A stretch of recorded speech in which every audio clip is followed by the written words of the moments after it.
There's a silent killer living inside you right now. It's not a disease that doctors can diagnose, not a condition that medicine can cure. This killer is more dangerous than any external threat because it operates from within, slowly strangling your dreams, your potential, your very essence. This killer is the weak version of yourself.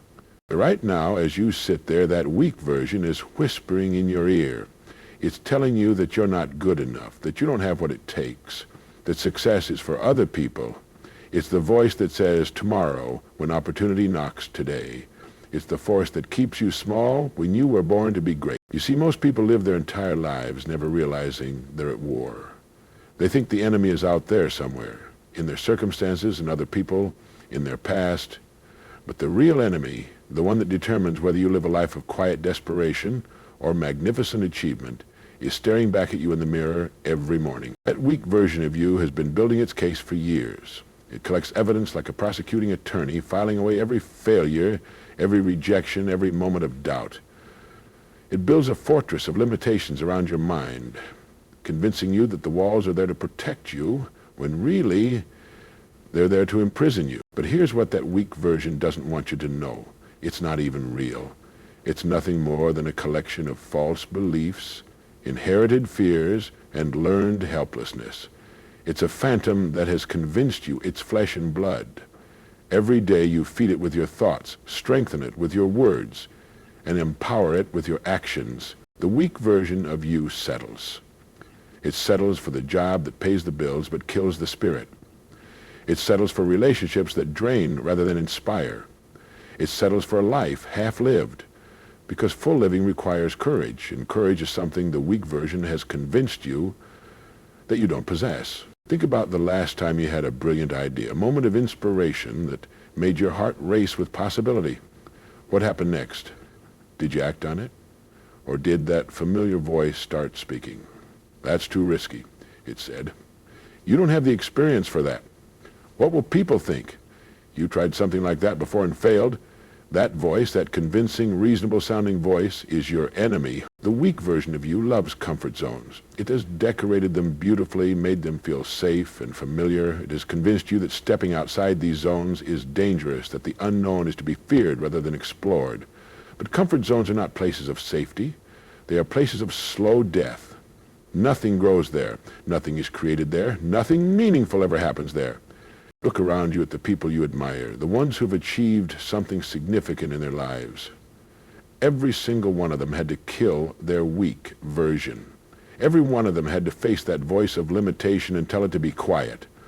They had to act in spite of fear, move forward in spite of doubt, persist in spite of setbacks. The weak version of you believes in scarcity. It believes there's not enough success to go around, not enough opportunity, not enough love, not enough happiness. It operates from a mentality of lack, always focused on what's missing rather than what's possible. This scarcity thinking keeps you playing small, competing for scraps, when you could be creating abundance. But the truth is, we live in a universe of infinite possibility. The only limitations that truly exist are the ones we accept in our minds. The weak version of you doesn't want you to know this because its very existence depends on your acceptance of limitation. It needs you to believe that you're stuck, that change is impossible, that this is just how life is. Have you ever noticed how the weak version of you loves to compare, is constantly measuring your life against others, usually finding you lacking? It looks at successful people and immediately starts explaining why their success doesn't apply to you. They had advantages you don't have. They got lucky. They knew the right people.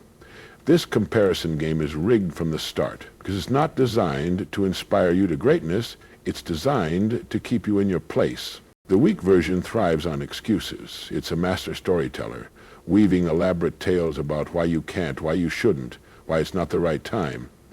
It's creative, I'll give it that. It can turn any circumstance into a reason for inaction, any setback into proof that you should give up, any criticism into confirmation that you're not cut out for success. What's most insidious about this weak version is how reasonable it sounds. It doesn't come at you screaming like a madman. No, it speaks in your own voice, using your own logic, presenting itself as the voice of wisdom and caution. It says things like, let's be realistic here, or I'm just being practical. Or, I don't want to get my hopes up. It wraps cowardice in the clothing of wisdom. But let me ask you something. When you look back on your life, what do you regret most? Is it the things you tried and failed at? Or is it the things you never tried at all? The weak version wants you to focus on potential failure. But the real failure is never attempting anything worth failing at. The weak version has convinced you that you need permission to live your dreams. Permission from your family, permission from society, permission from some authority figure who supposedly knows better than you do. But nobody gave the great achievers of history permission to change the world. They gave themselves permission. They killed their weak version and stepped into their power. You were not born to be ordinary. Deep down, you know this. There's something inside you that stirs when you hear stories of triumph, something that quickens your pulse when you encounter greatness. That's your true self, trying to break free from the prison the weak version has built around it. The weak version loves to procrastinate. It's always got a reason why now isn't the right time. When I get more experience, when I have more money, when the children are older, when the economy improves, when I feel more confident. But the perfect time is a myth, a carrot that stays forever out of reach. The weak version knows that if you wait for perfect conditions, you'll wait forever. Here's a fundamental truth the weak version doesn't want you to grasp. You become what you think about most of the time.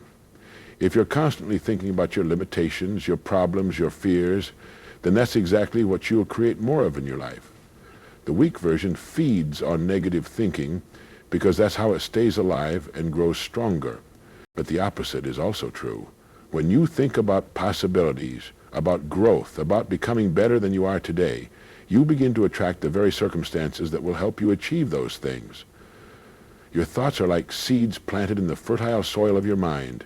The weak version wants you to plant weeds and wonder why your garden doesn't flourish. The weak version is terrified of responsibility. It would rather blame circumstances, other people, or bad luck for the condition of your life than admit that you have the power to change things. Blame feels safer because it puts the control somewhere else. But with that blame comes powerlessness. When you blame others for your situation, you give them the power to control your future. Taking responsibility is frightening to the weak version because responsibility means you can no longer hide behind excuses. It means you have to admit that where you are in life is largely the result of the choices you've made and the actions you've taken. But here's what the weak version doesn't want you to realize. If you're responsible for creating your current situation, then you also have the power to create a different one. The weak version loves to tell you that you're too old to change, too set in your ways, too far behind to catch up. But age is not a barrier to achievement unless you make it one. Some of the greatest accomplishments in history have come from people who refused to accept that their best years were behind them.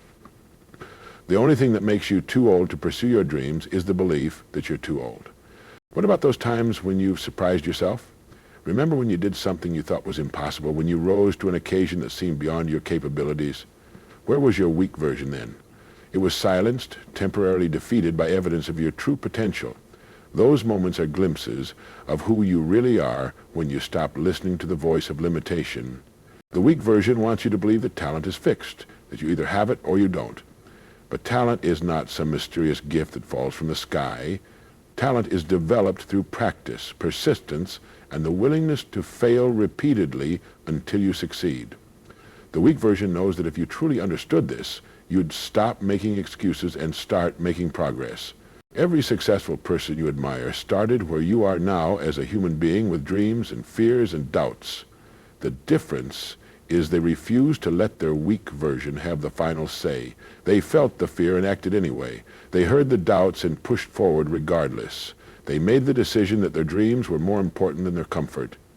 The weak version of you has one greatest fear above all others: action.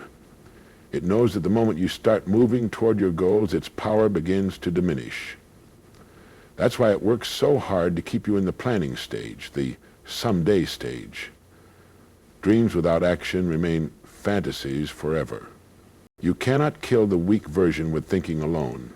The weak version is killed through action, through doing the thing you're afraid to do, through moving forward despite the voice that tells you to stay put. Every time you choose courage over comfort, you weaken its hold on you. Every time you take action in spite of fear, You prove that the limitations you've accepted are illusions. The weak version loses power when confronted with evidence that contradicts its message of impossibility. Your courage muscle works like any other muscle. The weak version wants you to believe courage is something you either have or don't have, but courage develops through use. Each act of bravery makes the next one easier. The weak version thrives in isolation.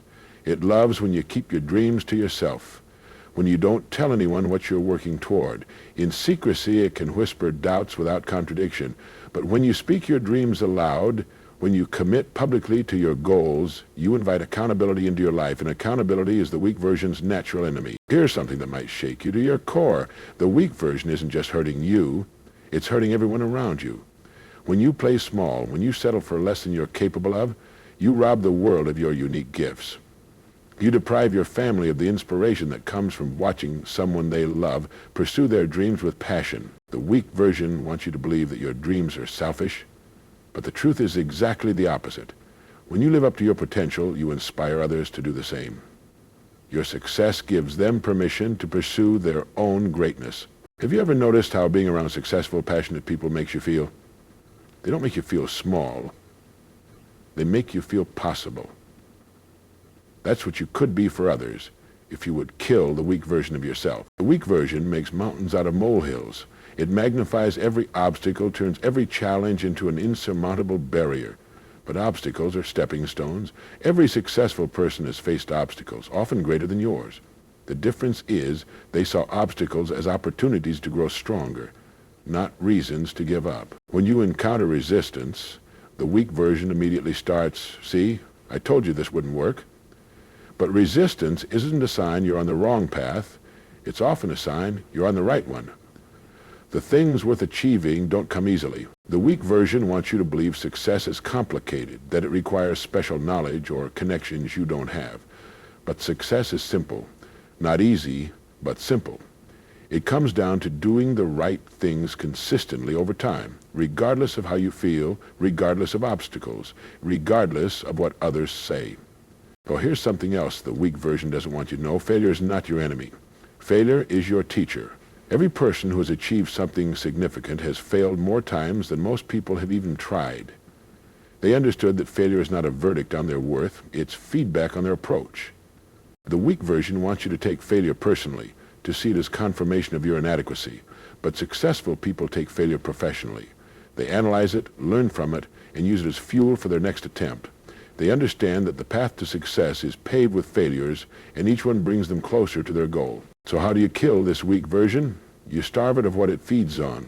Excuses, delays, and comfortable lies.